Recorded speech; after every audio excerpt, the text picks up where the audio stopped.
हुकूमत ने पूरे मुल्क में अगले हफ्ते से कारोबारी मराकज़ रात 8 बजे बंद करने का फैसला किया है, जिस पर ताजिर चिराग पा दिखाई दे रहे हैं। और कराची ताजिर इत्तेहाद ने इस तजवीज़ को मुस्तरद करते हुए नाकाबिल कबूल करार दिया है। कतई तौर पर काबिल कबूल नहीं है, काबिल अमल भी नहीं है।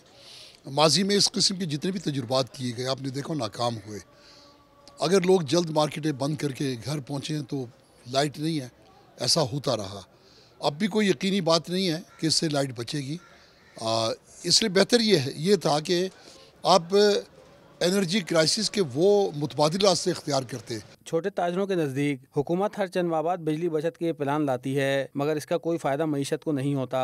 इनके नज़दीक अगर हुकूमत अपने शाहाना अखराजात कम कर दे तो हुकूमत को बिजली प्लान से ज़्यादा बचत हो सकती है। लोगों को परेशान, आवाम को परेशान करने के बजाय आप हुकूमत को चाहिए कि वो अपने मकसद ये कि अखराजात जो है उन पे कंट्रोल करे, अपने दौरों पे, अपने जो मकसद उनकी बहुत सारी चीज़ें उसके ऊपर कंट्रोल करें। ये फैसले थोपने से पहले आप मशवरा तो कर लें।